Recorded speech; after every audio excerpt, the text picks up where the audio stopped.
A new policy is being introduced in the U.S. regarding people who have temporary permission to live in the U.S., what we call a green card. On May 22, the U.S. Citizenship and Immigration Services announced a radical change to the rules that have been in place for more than half a century, I think. From now on, a foreigner who is in the U.S. on a temporary visa and wants to obtain permanent residency is required to return to their home country and apply there. That is, well, you came here for one reason and then you changed your mind, so to speak. Well, we let you in for that reason, but if it's for another reason, go back and apply from there. The only exception is in extraordinary circumstances, which are determined on a case-by-case basis. We'll talk about that a little later. Most importantly, I need you to understand the essence of the change, because it sounds like a technical amendment, but in reality, it's a change in philosophy within the American establishment, and it has many consequences. For those people who want to get that green card right now, what was it like before? For more than 50 years, foreign citizens with legal status could go through the entire process of obtaining permanent residency without leaving the territory of the United States, including spouses of American citizens, as well as those on work and student visas, refugees, and those who were seeking political asylum. This was called adjustment of status. A person came to study, found a job, got married, and processed their documents without leaving. Makes sense. From the individual's perspective in real life, well, it makes sense, right? But from the point of view of national sovereignty, this is a debatable issue, I would say, right? Now, what is the logic behind the new rule? The administration states it plainly and without mincing words.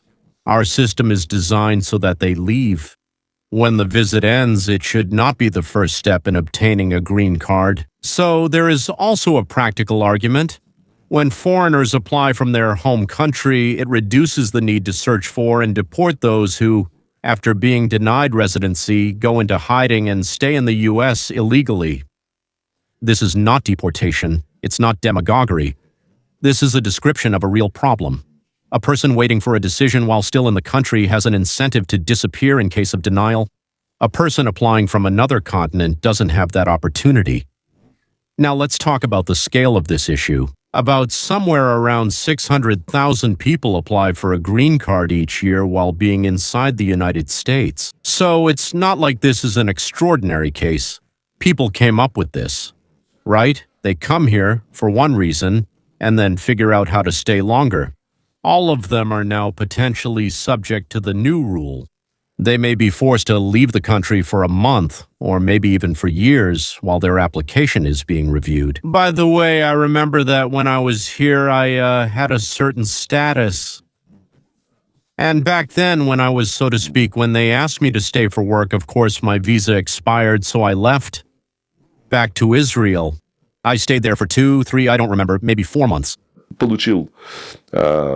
I got permission to return back. That permission for, I don't remember exactly what it was, probably a green card, right? And since nothing changed for me or could have changed, I flew back here. I was finishing up some things here that needed to be done. So even if you have, a job, a family, and a whole life in the United States of America, theoretically, they can still ask you to leave. But as I already said, if you have certain circumstances like, let's say, a job, a family, and so on, I suspect your lawyer will submit a stack of documents asking for special consideration, and your case will be reviewed separately. Now, there's a separate trap. For citizens of countries that are under American entry restrictions, right? Well, there are about 210 such countries, as we know, right? If they leave, it could be several decades before they can return. So if they've already come here, now they'll try their best not to leave. And we, America, will do everything we can to catch them. Well, that's it then. If they leave, they may not return, but if they stay, they'll break the new law. If caught, they'll have to say goodbye to the United States forever. If I remember correctly, Russia, Ukraine, Belarus, Georgia, Kazakhstan, and so on are not included in this list. But I should double-check about Russia. Critics say this is a blow to legal immigration, like for doctors, engineers, researchers whom America itself attracted. I'm not so sure about that. The director of immigration studies at the Cato Institute, they're libertarians, who called the policy illogical and warned that it will push talented people to other countries and make America less competitive in business. No go! Whether that's true or not, honestly, that's not really what concerns us. Right, yeah? Let's talk about the idea behind the policy, because behind every significant political decision, there's an idea. It's what the person making the decision believes is right. For Trump, this idea is quite clear, and if you don't hear it, you only understand half the story. Trump and his team have said this many times in simple terms. America should choose who comes to us, not to close off to everyone, not to open up to everyone, but to choose, to open the doors to those the country wants to see, to close them to those it doesn't want to see. And who does America want? And here, gentlemen, I have good news for you. Because America, well, it's not news, but it's kind of good information, right? Who does America want? Doctors, engineers, scientists, nurses, programmers, entrepreneurs who create jobs. That is, people who have an education, real skills, a clean background. This is very important. Those who will contribute more than, as they say, America has to spend on them. This is the criterion that Trump considers fair. By the way, I also think it's fair. Я тоже, кстати, считаю справедливым. Of course, we have a certain percentage that we let in because of persecution for this or that. But right now, the conversation is about something else. Now the discussion is about who we need and who we don't need. And here, immigrants from the former Soviet republics, from the post-Soviet space, have a huge advantage compared to, well, I don't know. I don't want to sound racist or anything like that. But it's better than from Africa. Better than from most of Asia, better than from most Muslim countries, and so on. By the way, Iran is an amazing country with excellent education, good entrepreneurial skills, smart people, and so on.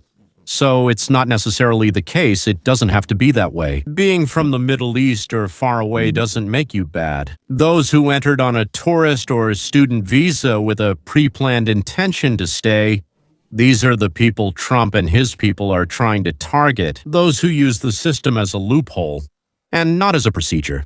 Those who count on a simple truth. It's easier to get a foothold inside the country than from outside. Well, the logic is correct, right? So then why send the applicant back home now? You also need to understand this in order to know how to, as they say, fight it, right? When an application is submitted from the home country, several things happen at once, which supporters of the policy consider its main advantage. First of all, it works as a filter, a person who has genuine qualifications and intentions and real means. He will go home, process the documents, and calmly return. That's how I did it back in the day. When was it? A long time ago. It was what, 1986? Right? It's inconvenient. It takes time. But it's possible. A person who doesn't have any of this and was counting on somehow getting a foothold won't make it through this funnel. According to this logic, the state is doing the selection work for itself that no one used to do before. Secondly, it restores justice for those who followed the rules and waited in line, like millions of others. There, India, China, Mexico, the Philippines. For years and decades, they wait their turn for a green card while staying in their own countries. They haven't broken any rules. They just believed in the system, and next to them is a person who enters on a student visa or a tourist visa, and who, so to speak, quickly finds someone to marry or someone who supposedly hires them for a job and adjusts their status. And so this person ended up ahead in the line. People who have been honestly waiting have long had a valid question. Why? Thirdly, this reduces the state's need for the coercive side of its work. In deportations, raids, hunting for those who went underground after being denied a green card. It's a paradox. But the policy that critics call harsh actually reduces the number of situations that require harshness. The decision is made in advance, across the ocean, with clean documents, not at dawn on the doorstep with armed ICE officers breaking down your door. Fourth, it improves security. Consular screening in the home country has access to local sources. There are police databases, medical records, professional registries, registrations, and so on. Things that are hard to verify again in the U.S. So it's much harder to do in the country of residence. Because if this isn't done, we don't get this information, which means something isn't right. And then, sorry. Fifth, it's a signal to the world. America is returning to an idea that Canada, Australia, Singapore, and Switzerland would also agree to. That is, countries whose immigration systems are considered exemplary precisely because they are selective and they are comprehensive. To get in, one person competes with others. He either deserves it or he doesn't. Either he wins this competition or he doesn't. This is not an insult to migrants. It's respect for the very idea of belonging to a country. Only the best come to us. Where is the risk in this policy? Of course there is one. And still, the critics are right about one thing. On this point, let's honestly admit they're right. People who came here many years ago to study, found jobs, got married, had children, and paid a lot of taxes. I don't know, maybe hundreds of thousands, right? These people find themselves in a situation they didn't expect. I don't think there are very many of them. I know some may be doctors, engineers, or researchers. Their story is real, and their disappointment is justified if that's true. But that's exactly why there are separate exceptional cases. And since there aren't very many of them, they will be considered. This is the very responsibility promised by extraordinary circumstances, determined on an individual basis. Whether this wording will work fairly will become clear in the coming months. If the exception mechanism turns out to be real, the policy will acquire the meaning it claims to have. If it turns out to be fictitious, then the critics will be right, and there will be nothing to argue with them about. In other words, everything depends on how exactly America will define who is worthy. If it's done properly, the policy works. If it's based on a list of whims or political sympathies, it will turn into its opposite. Well, all right. So what do we have in the end? The reform changes the philosophy of immigration, the old one. So I'll come, somehow settle in. The new way is this. The deserving person will come, apply from home, and return without trouble. The first one was more convenient for people. The second one is more honest towards those who try to enter through the front door, not through the window of a neighbor's apartment. You can argue about the price. There is a price. Several hundred or maybe even several thousand people a year will find themselves in a situation they did not expect to be in. Some of them will really suffer. That's true. There's no point in brushing it off, as they say, but you can also see another truth. A state that stops distinguishing between those it invited and those who came on their own gradually ceases to be a state. It becomes a transit hall, where order is maintained not by choice but by inertia. For Trump, this reform is not just about a ban, he has an idea. America must be able to say yes and no, yes to those it needs. Whom did we invite? No to those who came without waiting for an invitation. You can argue with this idea, you can agree with it. The only thing you can't do is pretend it doesn't exist. What is more important for the country? Convenience for those who are already inside, or clarity of rules for those who are outside and playing by these rules? And is there a way to preserve both without losing something essential, the very idea of coming to America? Everyone will answer this question for themselves, but the fact that the question was finally asked out loud is perhaps the most important thing that happened on May 22, 2026. Well, and now, as they say, a few words to my former fellow citizens. Folks, well, it's always better to do things honestly. And now they're telling you, under Trump, they're telling you, I don't know what will happen after Trump. We need you. Specialists, you are needed. People who will help us build new technology, a new culture, a new society, new. Everything related to AI, artificial intelligence, right? Everything related to energy, everything related to engineering, everything related to robotics. In addition, we need people who take care of, in every sense of the word, take care of our elderly and our children. That is, there is a whole list of professions which I have already talked about. By the way, check out my video if you haven't seen it. Yes, 7 professions that will die, and 7 professions that, so to speak, will grow in demand. Of course, there are more than 7, but I chose the 7 most prominent ones. I remember it was from yesterday's or the day before's video. So, watch this video, because what we need absolutely matches what immigration from the former Soviet Union countries in general, so to speak, from the former so-called Warsaw Pact, yes, the socialist bloc, all of us, and the Poles too, and Lithuanians, Estonians, and Bulgarians, and Hungarians, and so on, what we could and can bring. This is exactly what America needs right now. So take a look at which professions are really in demand. See how you can fit in. And first of all, if you are in these professions, that's great. If you need to study a bit more or do something, be sure to do it. Because America will be looking for people like that. Looking for people like that. Not just, okay, come in, right?